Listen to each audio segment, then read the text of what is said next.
하나님의 말씀은 요한복음 5장 1절로 7절이 되겠습니다. 요한복음 5장 1절로 7절 우리 한 절씩 교독하도록 하겠습니다.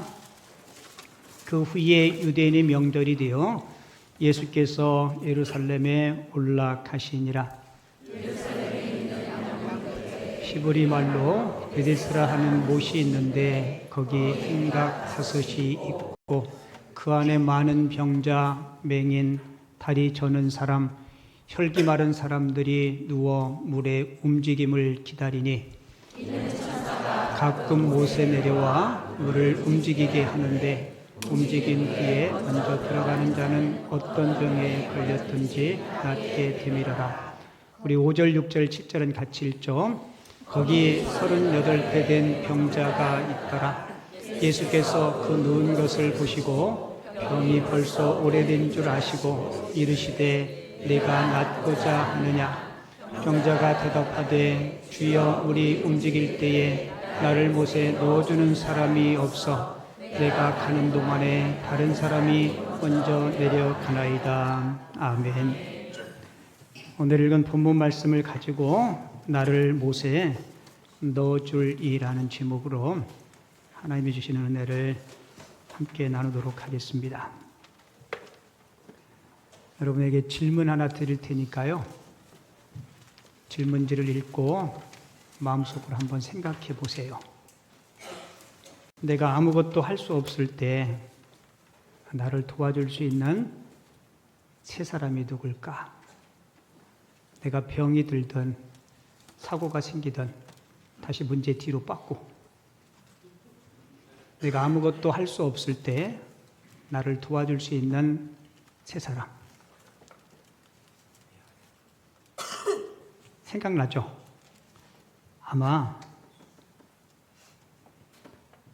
어린 자식들은 부모님이 가장 먼저 생각날 것이고 연세가 드신 어르신들은 자식이나 배우자가 생각날 거고 아니면 형제도 생각날 거고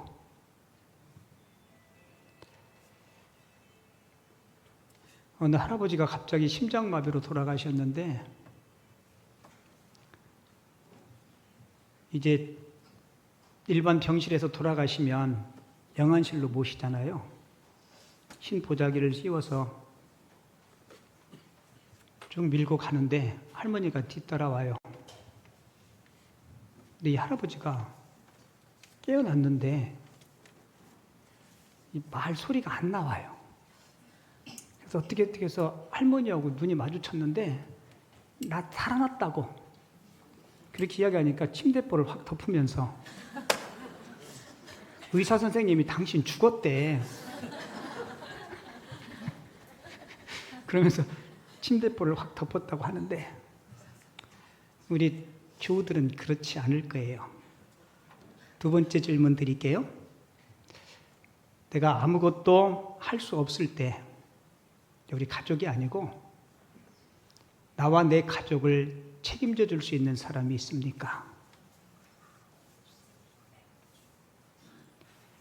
내가 아무것도 할 수 없을 때 나와 내 가족을 책임져 줄 수 있는 사람이 있습니까? 아마 쉽게 떠오르지 않을 거예요. 왜냐하면 혈육관계가 아니면 인간관계는 늘 계산적이고 조건적이기 때문에 그래요. 내가 잘 나갈 때 형통할 때는 내 주변에 친구들이 많았어요. 근데 가진 것을 잃고 힘이 없어지면 나 몰라라 하는 게 세상 인심이 아닐까요? 전에 한번 어느 분이 저한테 전화 왔어요. 목사님 너무 아파서 119 불러서 병원에 왔는데 입원을 해야 되는데 보증을 서줄 사람이 아무도 없대요. 목사님이 오셔서 이것 좀 해주시면 좋겠어요 라고 말한 게 아니고 오셔서 빨리 해주세요. 제가 그 전화를 받고 제 기분이 어땠을까요? 그때 솔직한 제 심경이 이랬어요. 정말 힘들 때, 아무런 누군가의 도움을 받을 수 없을 때, 그래도 목사님이 생각나서 목사님에게 전화해서 도움을 요청해 주는 그분이 제 개인적으로는 참 감사했어요. 그래도 힘들 때 목사님이 머리에 가장 먼저 떠올라서 제가 만사를 제쳐놓고 병원에 가서 어떻게 해야 되냐고 의사한테 물었더니 관계가 어떻게 되냐고 그 목사라 그랬더니 그 목사님이라도 해야 된대. 아무도 없으니까. 여러분 우리말에 이런 말 있죠. 정승집 개가 죽으면 문상 가지만 정승이 죽으면 문상 가지 않는다. 왜 정승집 개가 죽었는데 문상 갈까요? 다들 아시는구나. 정승한테 잘 보이려고 개 죽은 것 핑계 삼아서 문지방이 닳도록 많은 사람들이 문상을 간다는 거예요. 막상 정승이 죽으면 잘 보일 사람이 없는 거예요. 개한테 잘 보일 필요도 없고. 그러니까 문상 가는 사람이 없는 거예요. 여러분 이게 세상 인심이에요. 오늘 본문 말씀은 4월 첫째 주에 목장 연합예배 때 제가 본문 가지고 설교를 한번 했어요. 오늘은 조금 다른 각도로 오늘 본문 말씀을 통해서 여러분들과 함께 좀 은혜를 나누려고 하는데요. 오늘 본문에도 자신의 능력으로 자신의 힘으로 아무것도 할 수 없는 정말 고통과 불행 가운데 있는 한 사람이 등장합니다. 한두 해도 아니고 38년 동안 질병과 싸우면서 그 질병 때문에 괴로움에 있는 한 사람. 이 본문은 예루살렘의 베데스다 연못에서 일어난 한 사건을 소개하고 있어요. 오늘 본문 내용을 보면 이런 내용이 있죠. 그 연못에 천사가 아주 가끔 내려와서 물을 움직이게 하는데 물이 움직일 때 어느 질병, 어느 병에 걸렸든지 먼저 그 우물에 몸을 담그는 사람은 질병에서 치유함을 받는다는 거예요. 그래서 그 베데스다 연못 주변에는 항상 1년 365일 병자들이, 환자들이 인산인해를 이루고 있었습니다. 그 중에 한 사람이 누구냐면 오늘 본문의 주인공이라고 할 수 있는 38년 된 중환자예요. 거동조차 할 수 없고 누워있을 수밖에 없는 이 환자. 뛰어가고 싶지만 움직일 수 없는, 그래서 물이 통하면 많은 환자들이 뛰어가서 먼저 들어가는 사람이 치유함을 받는데 이 38년 된 환자에게는 그 모습이 그림의 떡일 뿐이었습니다. 우리 요한복음 공부하고 있는데 베데스다가 무슨 뜻이죠? 자비의 집 혹은 은혜의 집. 이 연못의 의미가 자비의 연못, 은혜의 연못인데 이름값을 제대로 하지 못하는 연못이었어요. 여러분 자비 연못에 왜 자비가 없어요? 여러분 자비 연못이라면 아무 때나 누구든지 아픈 사람이 몸을 담그면 치유함을 받아야 그게 자비 연못이잖아요. 근데 여러분 생각해 보세요. 언제 물이 동할지 몰라요. 1년을 기다려야 하는지 그 이상을 기다려야 하는지, 그리고 혹시 물이 움직였다고 해도 누구만 치유받아요? 가장 순발력 있는 사람, 가장 빨리 들어가는 한 사람만 고침을 받아요. 여러분 이런 연못이 무슨 자비의 연못이에요. 경쟁이 너무 치열하잖아요. 제가 오늘 본문 말씀을 묵상하다가 이런 상상을 해봤어요. 진짜 물이 통하면 누가 가장 먼저 갈까? 누가 가장 먼저 갈 것 같아요? 가까운 사람. 가까운 사람이 들어가면 뒷사람이 발목 잡을까요? 안 잡을까요? 제가 가만히 생각해 봤는데 돈 많고 힘 있고 권력 있는 사람이 갈 것 같아요. 왜냐하면 인력 동원해서 거기 다 바리케이트 치고 그럴 것 같아요? 안 그럴 것 같아요? 저는 그럴 것 같아요. 힘 있고 권력 있고 돈 있는 자. 아마 물이 통하면 전쟁도 그런 전쟁 없을 겁니다. 아마 아비큐 아닐 거예요. 그러니까 38년 된 이 환자에게는 그런 모습이 강 건너 불구경하는 거 그림의 떡일 뿐이었을 겁니다. 여러분은 성경을 읽을 때 어떻게 읽는지 잘 모르겠는데 저는 성경을 읽으면서 많이 제 스스로에게 질문해요. 이 38년 된 환자가 38년 동안 여기에 왔을까? 아니면 오늘 처음 왔을까? 얼마만큼 많이 왔을까? 여러분 오늘 처음 왔을까요? 아니요. 얼만큼 온 것 같아요? 38년 동안. 아마 그렇게 많이 왔는지는 모르겠지만 한 살부터 병들었다면 38년을 왔을 거고 아마 누군가가 들것으로 데려다 뒀는지는 모르겠지만 굉장히 고통스럽고 힘든 오랜 세월 동안 그 자리를 지킬 수 있었던 것. 여러분 와도 소용없어요. 물이 동해도 자기 차례가 못 돼요. 그런데도 포기하지 않고 절망하지 않고 베데스다 연못을 찾은 이유가 뭘까? 저 같았으면 포기했을 것 같아요. 여러분 그 비밀이 뭘까요?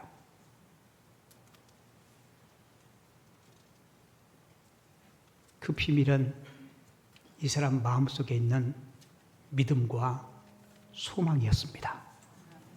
비록 나는 내 스스로 뛰어들지 못하지만 하나님의 때가 되면 하나님께서 친히 당신의 방법으로 나를 구원해 주실 거라는 믿음이 38년 동안 질병을 앓았지만 육체의 질병 속에 그의 영혼을 붙잡아 주었던 겁니다. 그리고 드디어 하나님의 때에 주님께서 자비 연못을 찾아오세요. 근데 재밌는 것은요, 그 연못에 환자가 한두 명이 아니잖아요. 그죠? 앞을 보지 못하는 불쌍한 분도 계시고 다리 저는 분도 계시고 아마 각종 각양의 질병을 앓는 사람들이 모였을 거예요. 근데 왜 유독 우리 예수님의 시선은 누구에 머물러요? 38년 된 이 환자에게 머물러요. 여러분 예수님의 시선이 왜 38년 된 환자에게 머물렀을까? 그 이유는 간단해요. 수많은 환자들 중에 우리 예수님을 가장 강력하게 그리고 간절히 사모하는 사람이었기 때문이었습니다. 돈도 없고 힘도 없고 나는 예수님의 도움이 없이는 나는 물 한 방울도 묻힐 수 없는 사람입니다. 내 혼자 힘으로는 죽었다가 깨나도 베데스다 연못에 접근할 수 없는 사람입니다. 그래서 오직 주님만을 바라본 거예요. 여러분 우리가 신앙생활 하면서 예수님도 좋고 베데스다 연못도 좋고 이것도 좋고 저것도 좋고 이렇게 생각하는 사람은요 절대로 예수님의 그 강력한 은혜를 체험할 수가 없습니다. 이 38년 된 환자는 오직 예수님이 아니고는 나를 살릴 수 있는 분은 없다는 사실을 그는 믿었던 거예요. 여러분 예수님도 좋고 세상도 좋다라고 생각하는 사람은요 예수님도 잃고 세상도 잃게 됩니다. 하지만 예수님만이 내 삶의 유일한 소망이라는 사실을 깨닫는 자는 주님도 얻고 세상도 얻을 줄을 믿습니다. 근데 우리에게 점점 이런 사모함과 간절함들이 사라져요. 여러분에게 사진 하나 보여드릴게요. 아마 60년대, 70년대쯤 사진 같아요. 요즘은 여러분들이 교회 오시면 의자에 앉아서 예배 드리는데 옛날에는 예배당들이 다 마루바닥이었어요. 방석 끌고 코 올리게 아들 하나 없고 무릎을 꿇고 형쯤 되는 아들은 엄마가 왜 그렇게 슬퍼할까? 시간 가는 줄 모르고 기도할 때 엄마 이제 집에 가자. 하나님, 우리 가정이 지질이 가난한데 우리 아이들이 앞길을 어떻게 해야 될지 여러분 하나님 앞에 정말 무릎 꿇고 간절히 여러분 애기 둘 있으면 저런 상황에서 교회 나오는 게 쉽지 않을 거예요. 주 없이 살 수 없네 이런 심정 가지고 주님 앞에 무릎 꿇고 기도해서 자녀들을 교육시키고 지금의 한국교회를 세웠어요. 솔직히 저 때보다 지금은 훨씬 더 풍요롭습니다. 더 많은 것을 누리고 살아요. 그런데 중요한 그 예수님을 향한 간절함, 솔직히 우리가 그거 놓치지 않았나요? 어느 분 그래요. 이 물질적인 풍요가 하나님과 우리 사이의 거리를 만들지 않았나? 여러분 옛날 예배당에 가면요 얼마나 여름에 더웠는지 몰라요. 에어컨이 어디 있어요? 한겨울에는 또 얼마나 추운지. 등에 업은 아이 코에는요 누런 코가 내렸다 올라갔다. 요즘 초등학교 입학할 때 수건 달고 가나요? 여기가요 뺀질뺀질해요. 여러분, 저도 여러분들도 하나님께서 주신 그 은혜와 그 축복, 그것들을 연장시키고 더 풍성히 누릴 수 있기 위해서 주님을 찾으시기 바랍니다. 주님 앞에 삶의 우선순위를 꼭 둘 수 있기를 바랍니다. 여러분, 이 38년 된 환자가 주님 없이는 나는 안 됩니다. 이 간절함이 주님을 부른 거예요. 여러분, 베데스다 못은 사람들로 하여금 기다리게 하는 연못이죠. 그죠? 언제 통할지 모르니까 기다려야 돼요. 그리고 그 연못은 돈 있는 자, 힘 있는 자, 도와줄 수 있는 사람들에게 필요한 연못이었어요. 그러나 진정한 베데스다 연못 되신 예수님은 간절히 사모하는 자들에게 찾아오시는 연못임을 꼭 기억하시기를 바랍니다.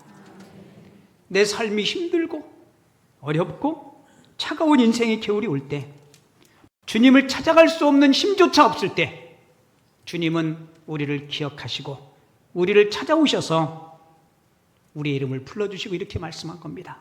내가 낫기를 원하느냐. 할렐루야. 우리 모두 주님의 그런 음성 들을 수 있기를 주님의 이름으로 축원을 드립니다. 시인과 촌장의 하덕규 씨라고 혹시 아시나요? 이분이 작사 작곡한 노래 가시나무라는 제목의 노래가 있어요. 노랫말을 제가 좀 소개해 드릴게요. 내 속엔 내가 너무도 많아 당신의 쉴 곳 없네. 내 속에는 헛된 바람들로 저렇게 먼저 넘기면 내가 어떻게 읽습니까? 내 속에는 헛된 바람들로 당신의 편할 곳 없네. 내 속엔 내가 어쩔 수 없는 어둠, 당신의 쉴자리를 뺏고 내 속엔 내가 이길 수 없는 슬픔, 무성한 가시나무 숲 같네. 이 하덕규 씨가 기독교 방송 새롭게 하소서에 출연을 해서 이분이 간증을 했는데요. 저 노랫말을 만들게 된 그 배경과 동기를 그분이 간증 속에서 이렇게 이야기하더라고요. 이분이 정말 외롭게 쓸쓸하게 힘든 삶을 살았대요. 어릴 때 부모님이 갈라서면서 방황의 시절이 시작됐다고 합니다. 너무너무 힘들고 외로워서 어린 나이에 술도 배우고 담배도 피고 심지어 그 환각을 일으키는 본드 있죠. 이 본드도 흡입하고 어느 곳에서도 위로를 찾지 못했는데 이분의 마음 한켠에 위로가 되는 게 있었대요. 그게 음악이었다고 합니다. 어느 날 음악다방에 갔는데 음악을 듣다가 우연히 DJ가 찬송가를 틀어줬는데 그 찬송가의 가사가 마음에 팍 꽂혔대요. 그 찬송가의 가사가 이거예요. 내 진정 사모하는 친구가 되시는 구주 예수님은 아름다워라. 온 세상 날 버려도 주 예수 안 버려 끝까지 나를 돌아보시니. 우리가 부르는 찬송가 88장이에요. 특별히 온 세상이 날 버려도 주 예수님 안 버려 끝까지 나를 돌아보시니. 이 찬송을 듣다가 이게 찬송인지 뭔지 그때는 잘 몰랐겠죠?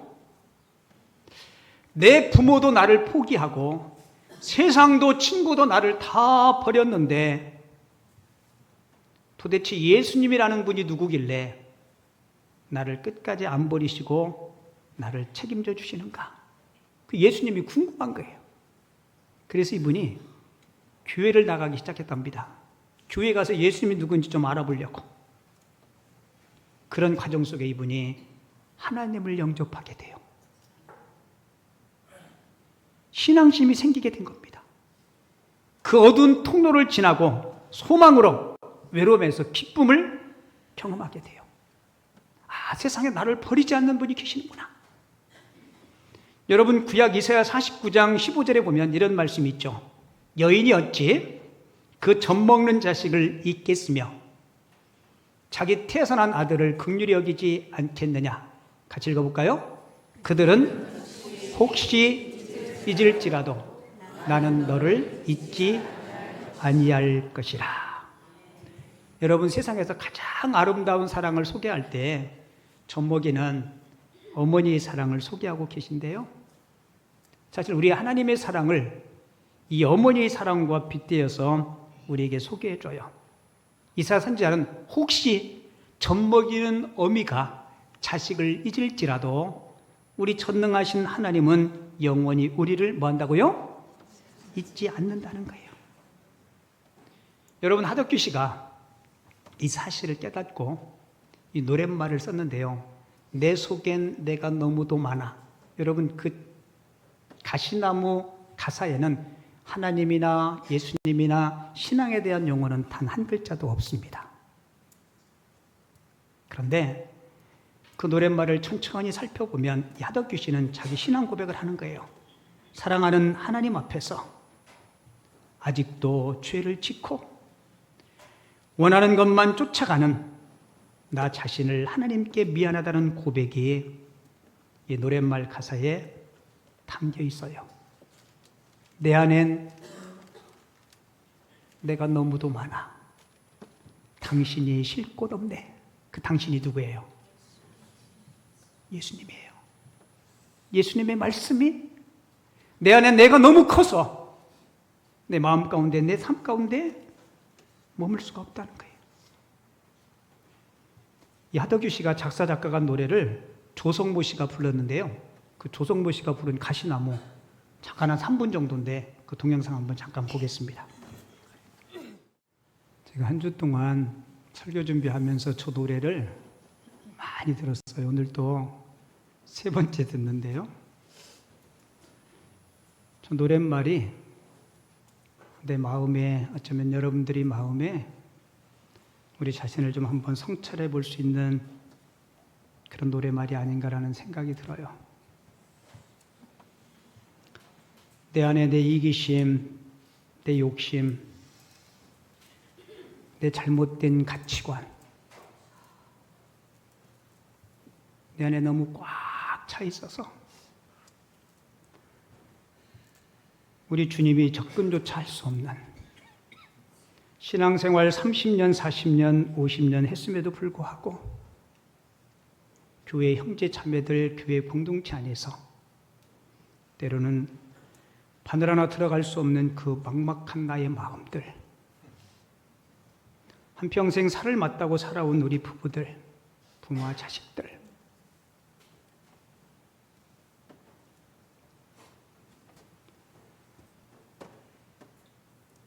우리가 교회에서 예배할 때 늘 같이 합심 기도하죠. 예수 잘 믿는 성도 되게 해달라고. 뜬구름 잡는 말씀이 아니라 말씀 하나하나가 내 삶을 인도하는 그 말씀 되게 해달라고.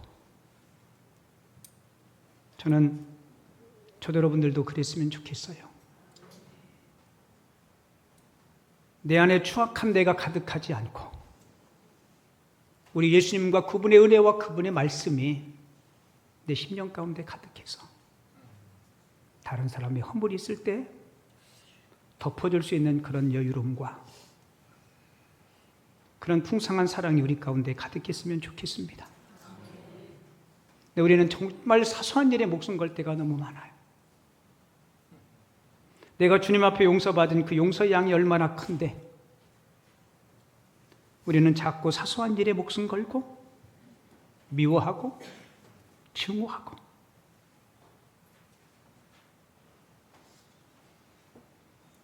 여러분, 38년 된 병자는 그 간절함과 그 사모함 때문에 주님께서 곁에 찾아오셨어요. 38년 동안 이 병자는 나를 도와줄 사람이 없을까? 나를 못에 넣어줄 사람이 없을까?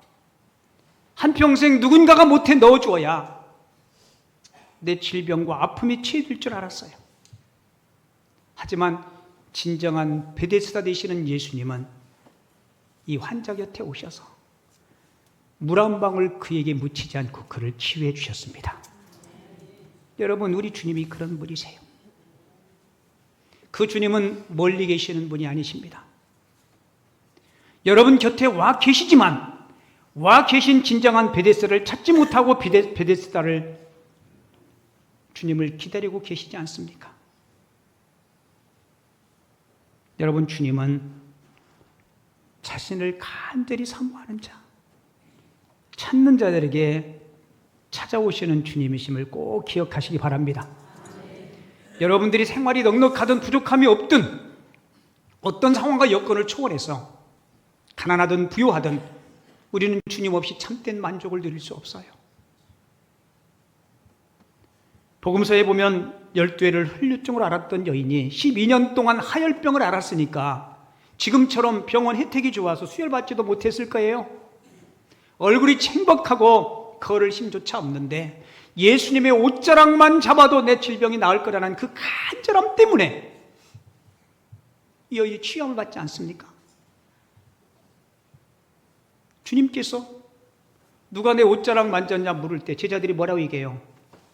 주님, 지금 상황들이 이렇게 많아서 밀치는데 예수님의 옷을 스친 사람이 한두 명도 아닌데 그렇게 물으십니까? 예수님 뭐라고 말씀해요? 맞아요. 내 능력이 나갔다는 거예요. 여러분, 주님의 능력은 아무에게나 나가는 게 아닙니다. 이 여인의 간절함이, 이 여인의 간절한 옷자락의 스침이 주님의 능력을 자기 것으로 만든 거예요.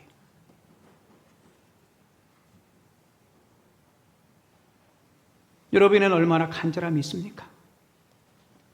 예배에 대한 간절함이 있습니까? 주님의 뜻대로 살고자 하는 간절함이 있습니까?